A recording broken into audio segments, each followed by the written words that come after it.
queridos, Ares, Cairene, Deus abençoe a todos vocês. Mais uma aula aqui de Escola Dominical. Hoje nós estaremos falando aqui da lição de número 10, o plano de livramento e o papel de Esther. Gente, faltam algumas lições para nós acabarmos o terceiro trimestre deste ano.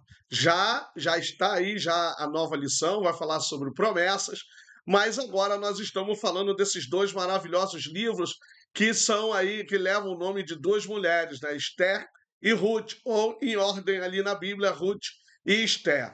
Gente, o texto em classe é Esther, capítulo de número 4, versículo 5 ao 17, e o capítulo 5, versículo 1 ao 3, também o versículo 7 e 8. Palavras-chave: livramento, plano, Mardoqueu e Esther. A história ali, na introdução, a história se passa durante o cativeiro dos judeus do Império Persa, que tem um mapa mostrando ali Suzã, como era naquele período.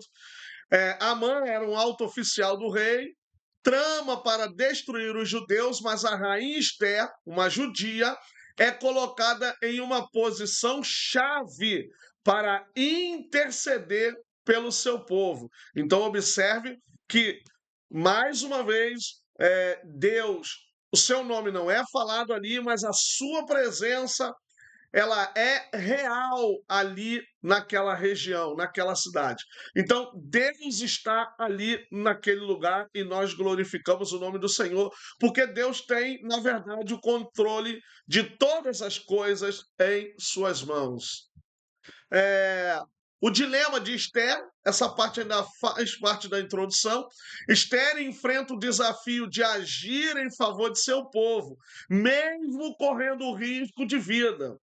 Sua hesitação inicial e o encorajamento de Mardoqueu revelam a tensão entre o medo humano e a confiança em Deus. Às vezes a gente até escuta pessoas dizendo, né, que o crente não pode ter medo, que o crente não pode se apavorar, que o crente não pode isso, não pode aquilo, como se tirasse essa parte de ser humano do crente, né? O próprio apóstolo Paulo diz: atribulados, mas não angustiados, perplexos, mas não desamparados, abastidos, mas não destruídos. Então, assim, tem um texto também que ele diz que até da vida quase nos desesperamos. Então, realmente, a pessoa pode sim ter esse momento de desespero, de pesar, de sofrimento. Então, isso é muito comum na vida até de quem serve a Deus. Então, às vezes, a gente está nesse dilema entre o medo e entre o confiar em Deus.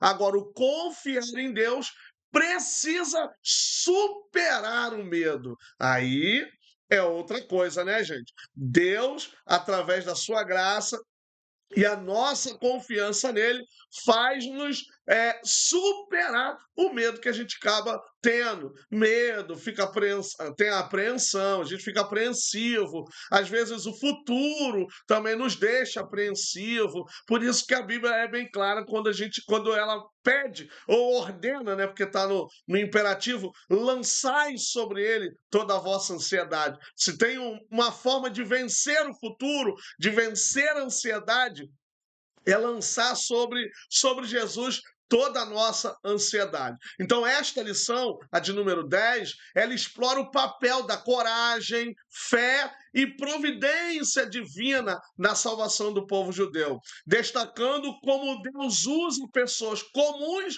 em posições estratégicas para cumprir seus planos.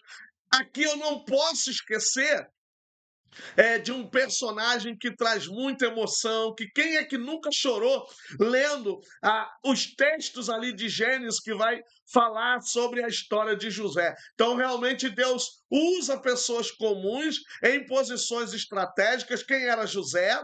E aí, quando ele se reencontra com seus irmãos, eles lamentam, ele diz que Deus o colocou naquela posição para que suprisse a fome de seu pai e de sua família. Então, precisamos estar bem claros dos propósitos de Deus na nossa vida. Deus é poderoso e ele, como eu acabei de dizer, ele tem o controle de todas as coisas em suas mãos. Então nós não podemos, de certa forma, perder o rumo. A gente pode sim ficar apreensivo, ter essa questão do medo, ter essa questão da suspeita, mas sempre deixando a confiança em Deus bem claro. Por quê? Porque tanto Mardoqueu, como Ruth, como Esther e como o povo judeu estavam na iminência de uma morte, de um extermínio. E Deus interveio, Deus interviu ou interveio dentro da ação daquele homem perverso, maligno, que tinha elaborado todo aquele plano para destruir o povo judeu. Gente, agora é a primeira grande sessão, o perigoso plano e o temor de Esther. Lamento, choro e compadecimento. Lamento, choro e compadecimento. Após a promulgação do decreto de Amã para exterminar os judeus, houve grande lamento entre o povo. Mardoqueu, em particular, expressou sua aflição publicamente, vestindo-se de pano de saco e cobrindo-se de cinzas. Então, influenciado por Amã, o rei cria um decreto para ir em todas as províncias, para ser levado em todas as províncias, inclusive esta carta, esse decreto chega em Jerusalém, então Amã já tem tudo arquitetado, então você vê lamento, você vê choro, você vê compadecimento. Gente, isso aqui na exegese, existe lá uma parte da metodologia exegética, um dos passos, que é chamado de crítica das tradições.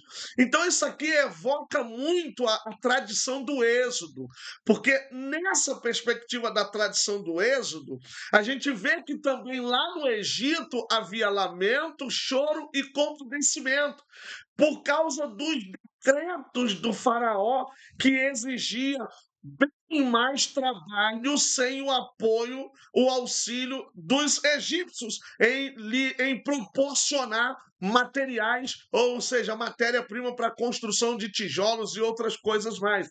Porque, como eu falei em uma determinada aula, existe 3 êxodos que a gente pode ver na Bíblia. O primeiro êxodo é esse que eu falei para vocês, ele é histórico e tem a sua importância.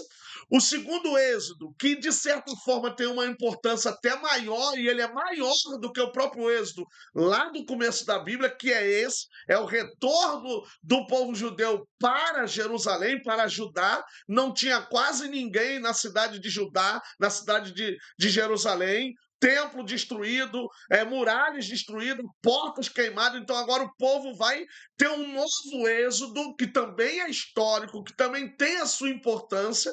E depois você tem um terceiro êxodo, que é muito maior, é bem maior do que os 2 primeiros êxodos. Que êxodo é esse? É o êxodo causado por Jesus, que é libertar o povo do cativeiro do Egito e da Babilônia, que representam o mundo. Então esse é maior do que os 2 primeiros, porque é uma libertação total, completa, ou seja, o homem deixa totalmente de ser escravo. O pecado já não domina mais a sua vida. Então esse êxodo, e eles se dão aonde? Na travessia do deserto ou no meio do deserto. Então vocês observem que a importância. Então, assim, houve um lamento.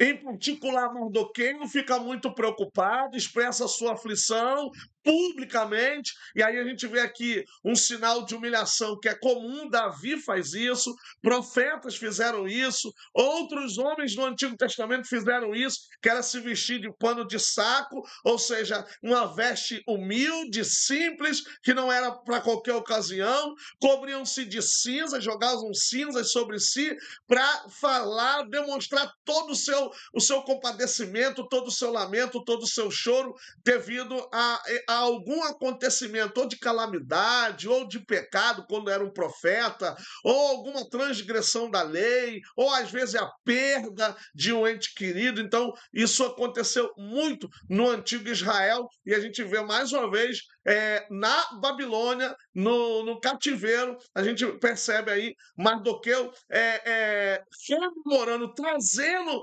essa ideia do humilhar-se, do prostrar-se. Então você vê que ele se humilha diante de Deus, ele se cobre de cinzas e se veste com um pano de saco, mas o nome do Senhor não é falado, Deus não está ali sendo falado, e isso é que é interessante, mas a gente vê a presença real de Deus a partir dos sinais comuns. Comuns ao quê? Ao povo que ora, ao povo que clama, que no caso é o povo de Israel. Então, essa é a primeira subseção.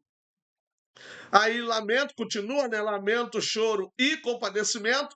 O lamento e choro de Mardoqueu e dos judeus em todo o império refletem o desespero diante da ameaça iminente. Gente, quantos crentes, quantos servos de Deus não ficaram desesperados, com algum medo, com a pandemia, com a iminência de perder um ente querido, ali ouvir um ente querido entubado ou coisa parecida. Por isso que eu estou dizendo, é comum ao ser humano ter sentimentos. Nós não podemos ser nem um sociopata, nem um psicopata que não tem sentimento. Então, a gente precisa ter sentimento, senão a gente tem algum transtorno sócio-psicológico. Então, na verdade, é natural, mas é o que eu falei anteriormente, nós precisamos fazer com que a fé supere esse medo, esse desespero. Então, e foi isso que aconteceu na vida de Mardoqueu. Ele superou o medo, ele superou o desespero.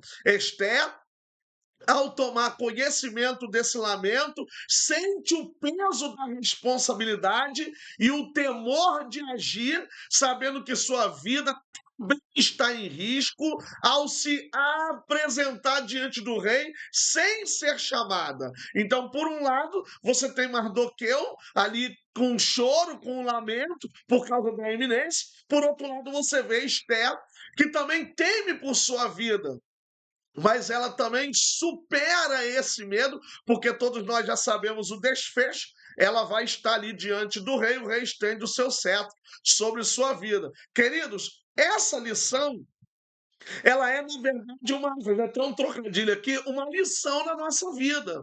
Porque a gente, às vezes, confia em carros, em cavalos, mas nós precisamos confiar no Senhor.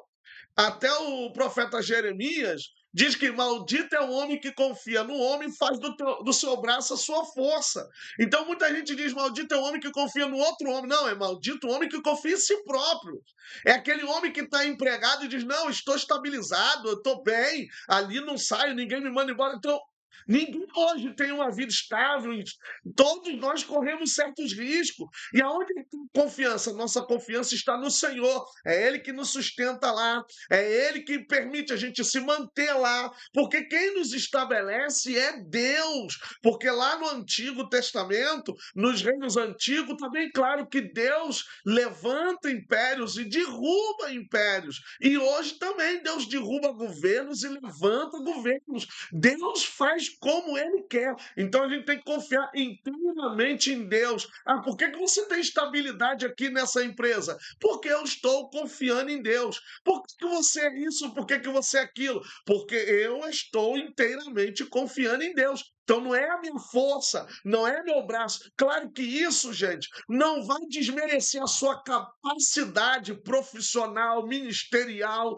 de desenvoltura, não, mas é lançar sobre Deus todas essas capacidades, como que se ele fosse, como que se fosse, não, como que se ele é o provedor de tudo isso, porque Paulo diz que nele nos movemos, neles agimos, e a cidade que Paulo tinha, e ele vai e coloca tudo na mão do Senhor, né? Então, este tema, ele enfatiza a tensão entre o perigo plano maligno e o medo pessoal de Esther, destacando a necessidade de coragem e fé em momento de extrema crise. É o que nós precisamos ter no meio da crise, no meio dos dilemas, coragem e fé.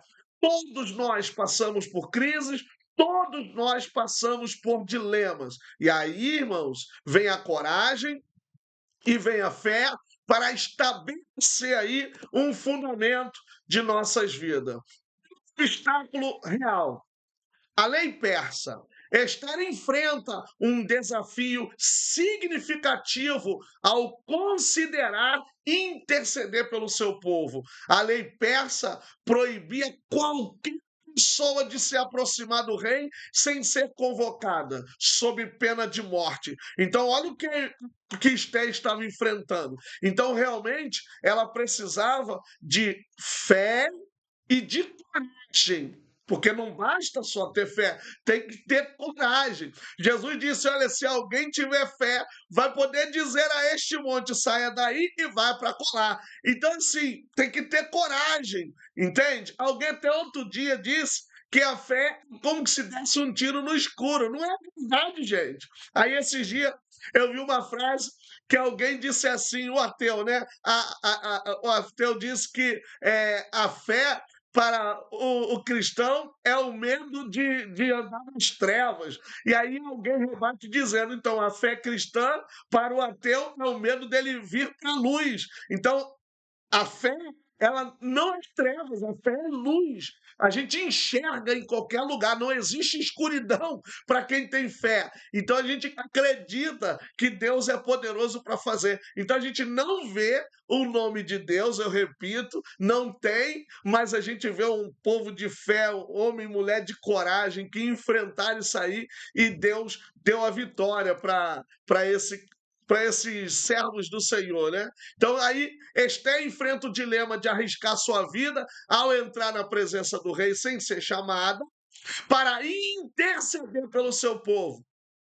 Este obstáculo coloca Esther em uma posição de grande risco, pois, mesmo sendo rainha, ela não está isenta das rígidas regras do palácio. Ou seja, ela, mesmo sendo rainha, ela não podia chegar diante do rei de qualquer maneira, porque era o rei, ele, na antiguidade, a autoridade do rei, não da rainha. Então ela vence. Gente, olha quantos obstáculos ela supera: sexismo, supera a própria lei, supera a expectativa do reinado e, acima de tudo, sua fé é uma fé que é totalmente fora do comum, fora da normalidade. E ela diz, né, para Mardoqueu, pede para o povo orar e jejuar, vocês orem, jejuem, porque nós vamos estar lá e alguma coisa vai acontecer. E realmente é o que Deus realiza. Deus dá o livramento para aquele povo ali. O medo de Esther é real e justificado, pois sem a garantia de ser recebida pelo rei, sua tentativa de salvar os judeus poderia terminar tragicamente, ou seja, ela também morreria e todo o povo judeu morreria junto, porque o rei não iria ouvir, e logo toda a expectativa se tornaria mais ainda em desgraça, porque no período determinado a morte iminente viria sobre todos. E Esther, no caso, morreria anteriormente, porque ela entrou diante da presença do rei sem permissão.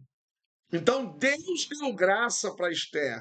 O rei teve graça de Esther. E aí Deus deu o livramento, porque na hora certa ela disse quem ela era, no momento certo, porque daí para frente vai ter o banquete, vai ter toda a revelação. Então, como eu falei numa lição anterior, os livros narrativos, ou a próprio gênero narrativo, ele vai te levando ao ápice do desenrolar da história. Então a gente está chegando próximo ao ápice da história, que é a revelação de que ela é judia, o intento de Amã, quem foi que criou todo aquele processo. Então a gente está indo, encaminhando para os próximos capítulos, para chegar ao estado final, que é a ação de Deus de maneira poderosa, sem expectativa, no meio do temor, no meio do desespero. Deus foi foi ali agindo e trabalhando naquele povo para a glória do seu nome. Autoritarismo e morte. Protocolo real. O poder absoluto do rei da Pérsia, onde a violação de seus protocolos era punida com a morte, representava o autoritarismo da época. Então você vê que não é uma coisa. Então o rei é uma pessoa autoritária daquele período. Tanto é que a Bíblia diz que a vida e a morte estão do rei. Então o rei tinha poder para fazer o que ele entendesse.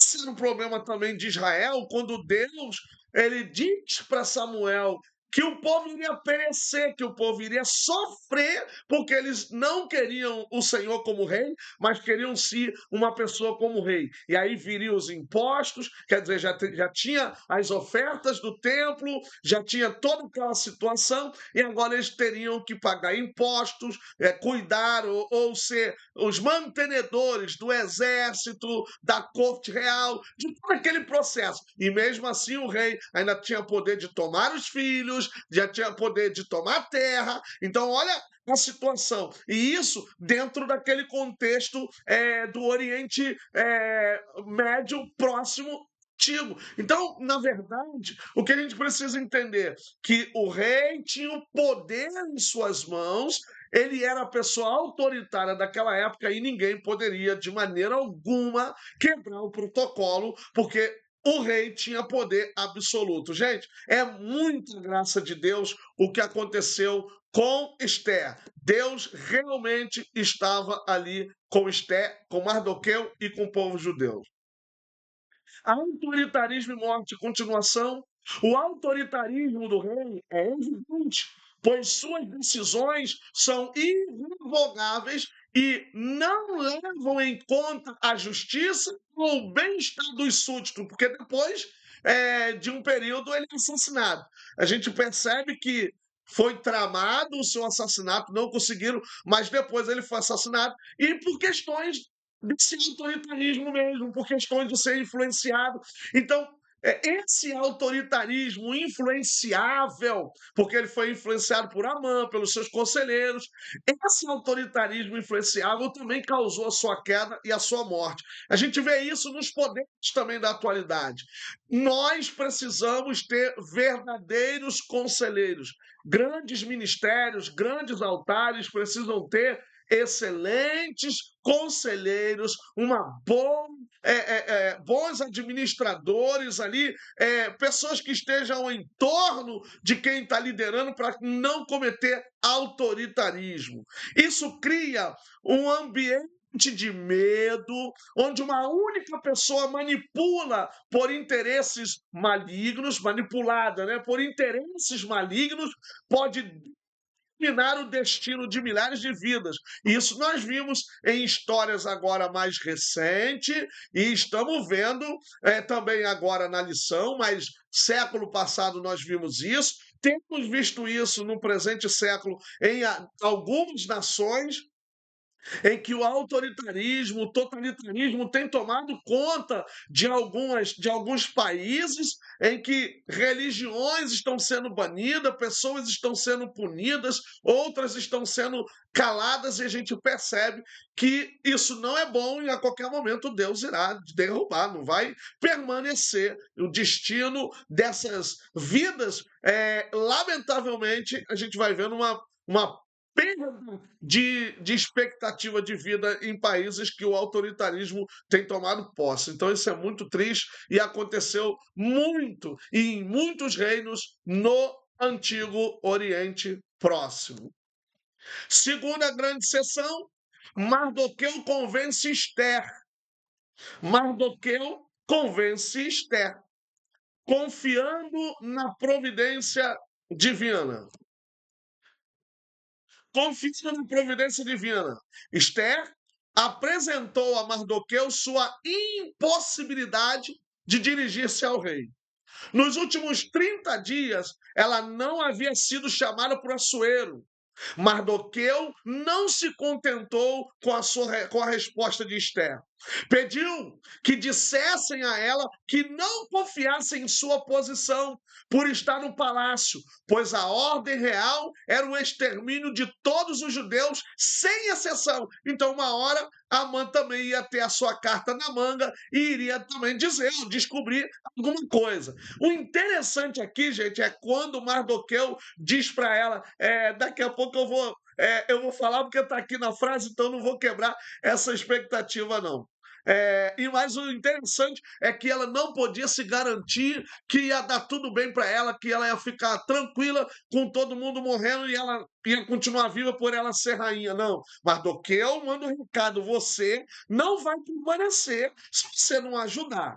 Se Esther não se dispusesse a interceder junto ao rei, Mardoqueu confiava que que a outra providência divina, né, que a providência divina se manifestaria de outra forma. A expressão socorro e livramento doutra parte virá, revela que Mardoqueu confiava em Deus acima de tudo. Então, se ela se recusasse, porque ela também poderia se recusar, ele bem claramente diz para ela: de uma parte ou de outra, socorro nos virá. E o pior é isso, o pior é que ela ficaria de fora se ela temesse. Qual era a ideia que Mardoqueu estava dando para ela? A ideia que Mardoqueu estava dando para ela era: você é semelhante a nós, a sua posição não é importante diante de Deus, você também é judia.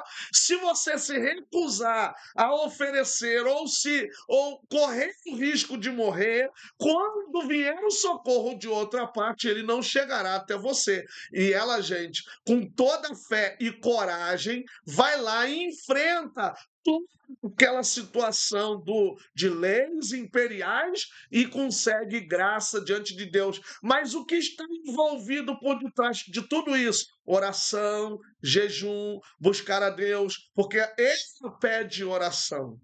Quando supervalorizamos pessoas, por mais importantes que sejam, nos esquecendo que nosso socorro vem de Deus, fazemos delas nossos ídolos.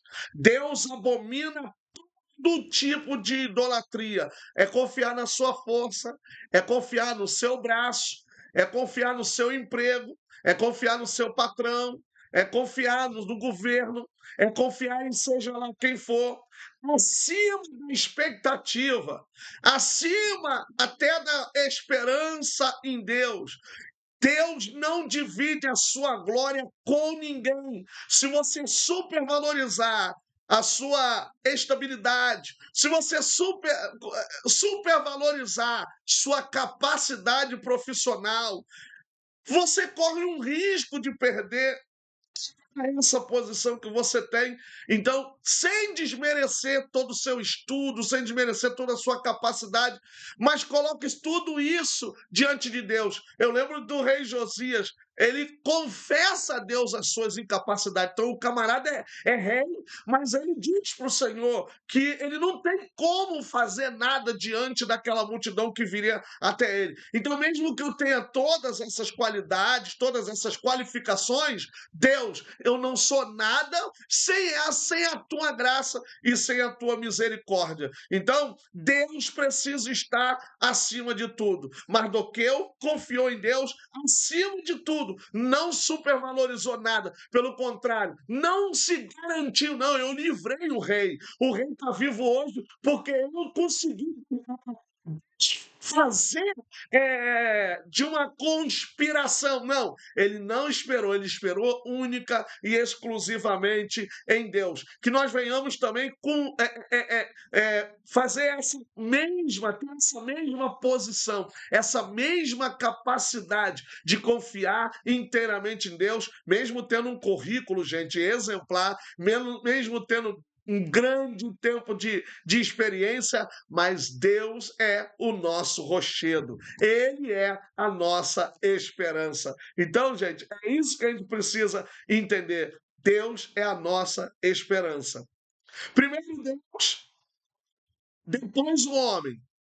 Prioridade espiritual. Mardoqueu e Esther reconhecem que antes de qualquer ação humana é fundamental buscar a orientação e a bênção de Deus. Gente, deixa eu dizer uma coisa para vocês. Eu vendi um carro uma época e a pessoa não passou o carro para o nome dela, o carro estava no meu nome. Aí foi estacionar no lugar, o carro foi levado, estava no meu nome, eu tive que tirar. E eu, do nada, falei: vamos ver como é que está aqui essa situação. Entrei no site do Detran, tinha 9 multas de velocidade, tudo por causa dele. Eu falei: perdi minha carteira.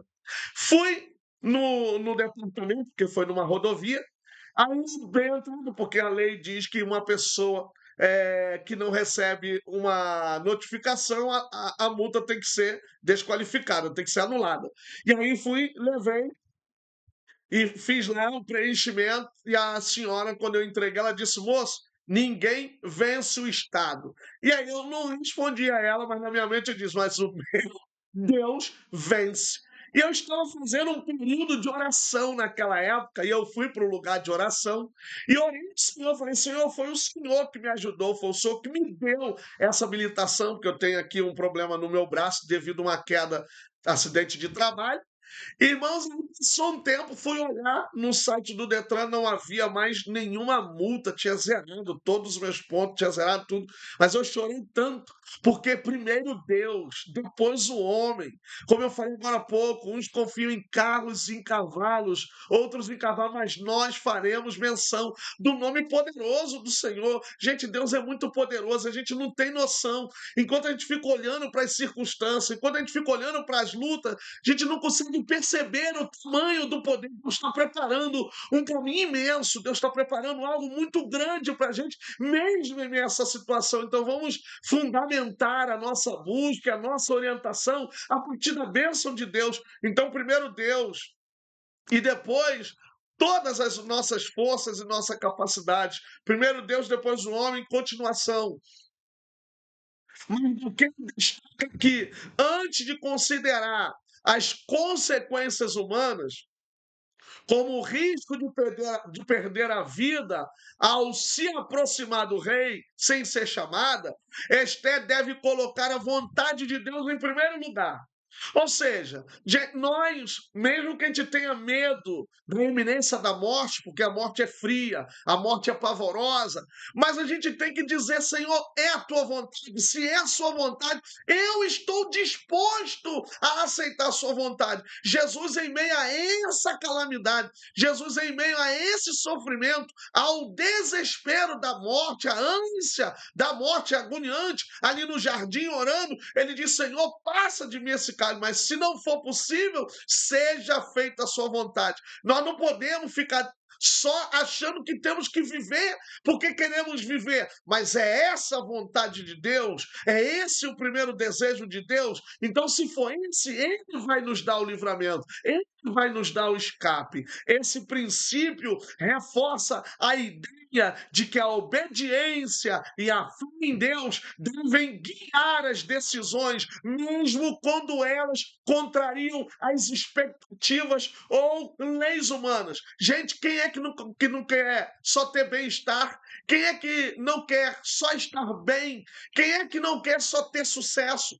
Quem é que não quer conquistar só vitórias? Mas existem momentos, porque infelizmente foi ensinado que testemunho é só testemunho de bênção, de vitória. Mas quantas pessoas estão admirando aquele que está no sofrimento? Quantas pessoas estão olhando para uma pessoa que é serva de Deus, que é servo de Deus, que está com uma enfermidade, mas não falta um culto, está sempre ativo, sempre sorridente, e alguns até dizem: se ela consegue, se ele consegue, então eu também consigo. Então, às vezes, nós vamos dar, em alguns momentos, testemunho. Esse dia eu ouvi alguém dizendo que a prova de Deus não está com você, é que você está sem dinheiro. Gente, foge totalmente da perspectiva da doutrina bíblica, porque Deus está do lado dos humildes, Deus está do lado dos pobres. Agora, é claro que Deus irá enviar o socorro. A luta não é para sempre, a prova não é para sempre, a vitória virá, mas nós, às vezes, precisamos passar por certas situações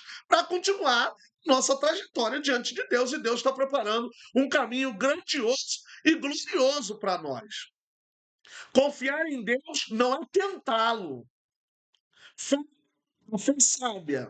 Mardoqueu e Esther demonstram uma fé equilibrada, que não desafia Deus, mas confia plenamente em sua intervenção.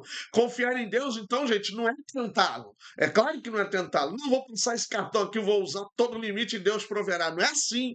Não é assim. Ah, eu vou ali pensar, tá tendo um tiroteio ali, que eu sou do Rio de Janeiro, tem que falar. Tá tendo, não, Deus é comigo, eu sou crente. Não é assim. Jesus mostrou isso na tentação. Olha, tu é filho de Deus, passa daqui mesmo, daqui de cima, Deus vai te socorrer.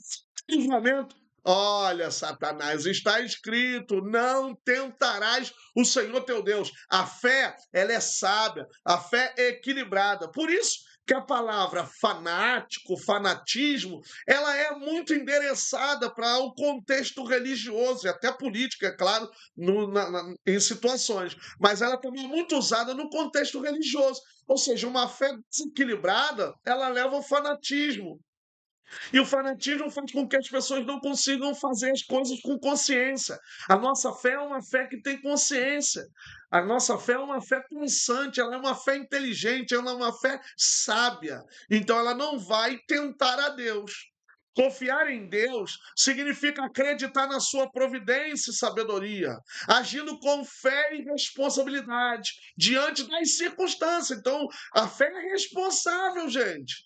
A fé ela é responsável, ela tem responsabilidade diante das circunstâncias. Não significa, porém, agir de forma imprudente ou desafiadora, esperando que Deus intervenha milagrosamente sem que haja uma necessidade real ou um propósito divino claro. Tem gente que pede sinal, tem gente que fala, me dá um sinal, me dá isso, me dá aquilo. Gente, não há sinal para quem não crê. Fizeram isso com Jesus, só nos deu um sinal, não tem sinal para quem não crê. Eu não preciso mostrar para ninguém que eu creio ou que existe. É eles que são o jeito deles de provar que não existe, porque eu creio. Acredito, e eu preciso ter esse fundamento em mim e essa responsabilidade. Entender que eu sou ser humano, na perspectiva humana. Eu sou uma pessoa que tenho temores, eu sou uma pessoa que posso sim passar por angústia, que posso sim passar por situações e até vir a desesperar, como diz Paulo, mas a fé responsável vai entender todo esse processo. Por isso que a nossa fé não é uma fé baseada em homens, nem em obras, mas em Deus, única e exclusivamente em Deus. Terceira grande sessão é o plano. Esther entra à presença do rei e propõe um banquete. Primeira subseção, prudência, preparação e ação. E aí vão, prudência, preparação e ação. Planejamento estratégico. Esther demonstra sabedoria ao não agir impulsivamente. Ela planeja cuidadosamente sua abordagem ao rei, mostrando prudência. Gente, se a gente souber falar, a própria Bíblia diz que como maçãs de ouro em salvas de prata, é assim a palavra dada ao seu tempo. A gente vai ganhar tudo, seja com superiores. Por isso que está aqui essa figura do xadrez, porque o xadrez ele exige prudência. Antes tem que ter uma preparação de ação, tem que pensar, tem que planejar, não é apenas mudar a peça. Então Esther, ela tinha essa capacidade, essa sabedoria, e ela foi uma mulher muito inteligente, tanto é que conseguiu o que planejou. Continuação. Quando finalmente decide agir, Esther não revela imediatamente o seu pedido ao rei. Em vez disso, ela convida o rei Amã para um banquete, criando uma atmosfera favorável e estabelecendo a confiança necessária para abordar um assunto delicado. Essa abordagem revela sua prudência, pois ela reconhece a importância de preparar o terreno antes de fazer a sua petição. A preparação cuidadosa de Esther combinada com a ação estratégica de convidar o rei para um banquete, demonstra sua sabedoria em lidar com a complexa situação política e pessoal. Uma verdadeira estadista, né, gente? Aqui eu lembro da história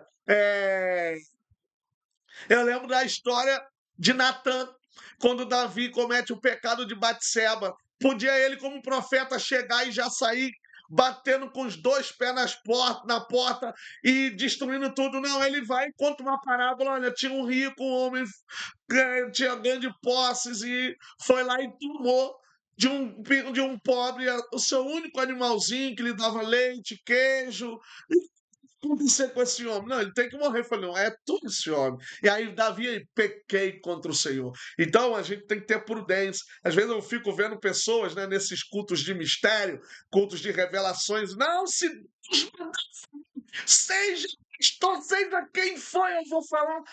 Não tendo prudência, não tendo uma preparação, uma ação. A gente tem que sim denunciar o pecado, denunciar, mas a gente tem que ter prudência, preparação, sabedoria, porque só assim as pessoas vão nos dar ouvido, não é falando de qualquer jeito, estendendo o cetro. O cetro estendido pelo rei simboliza a aceitação e o favor do rei. Quando Esther se aproxima, há um momento de grande tensão, pois sua vida está em jogo, mas a fé vence qualquer jogo, gente. O gesto do rei de estender o cetro é um sinal de que Esther encontrou graça diante dele, permitindo que ela prossiga com seu plano. Mas você vê, tem todo um planejamento, tem toda uma preparação de maneira anterior. O estender do cetro é um momento de grande tensão e alívio, representando a invenção divina que Esté e seu povo haviam buscado através de jejum e oração. Continuo dizendo, gente, é sim preciso continuar orando e jejuando. Aquela mulher foi fundamental no livramento. Não olhou sua posição, não olhou para o risco e foi lá e correu o risco e é protagonista no livramento de Deus para o povo de Israel. Para o povo judeu, em sintonia com Deus. Esther age como sintonia espiritual, entendendo o momento certo de falar e a forma correta de abordar o rei. Sua proposta de um banquete, em vez de revelar imediatamente o pedido, mostra que ela estava agindo com discernimento, esperando o momento oportuno que Deus prepararia para expor a trama de Amã. Ela não foi direto ao assunto, porque ela sabe, ela conhece o campo que ela precisa estar. Então ela vai criando todo o ambiente. E olha que mais do que eu não dou essas instruções para ela, porque não tem no texto. É ela que, com sabedoria e com fé, vai conduzindo o processo até chegar no banquete. Estar em sintonia com Deus significa viver em harmonia com seus princípios. Esses seus com letra maiúscula se referem a Deus. Buscar sua orientação em momentos de decisão e agir conforme sua vontade. Então, olha, você vê que Deus só está lá em cima, mas 3 vezes a gente faz uma referência a Ele só com os pronomes aqui, seus, sua vontade, mesmo quando enfrentamos situações difíceis ou incertas. Gente, precisamos parar, ouvir Deus, e a gente só faz isso orando. A oração é um diálogo. O homem fala e Deus ouve. Deus fala e o homem ouve. A gente precisa ter isso na nossa mente. Esse diálogo amoroso entre Deus e o homem, entre o homem e Deus. Esther demonstra essa sintonia ao dedicar tempo ao jejum e à oração antes de tomar qualquer ação ou decisão. Ela não confia apenas em suas habilidades ou em sua posição como rainha. Em vez disso, ela busca estar alinhada com o plano de Deus, reconhecendo que somente com sua ajuda e bênção seu plano pode ter sucesso. Você vê que ela não é uma mulher de idade, ela não é idosa, é uma jovem rainha, mas que Deus dá uma grande sabedoria. Sabedoria, quem tem falta pede a Deus que dá liberalmente. Deus quer te dar sabedoria para tratar do seu negócio, para tratar da sua vida espiritual, para tratar da sua vida emocional. Deus quer te dar sabedoria. Esteja em sintonia com Deus. Não faça nada sem antes Ele falar contigo. Conclusão: providência divina e coragem humana. A história de Esther revela a combinação da providência divina com a coragem humana. Deus usou a posição de Esther e a sua disposição para arriscar a vida para salvar o povo judeu. Esse é o Deus que nós servimos, gente. O Deus que dá graça, o Deus que sustenta, o Deus que abençoa. Gente, acabamos mais uma aula. Semana que vem tem mais.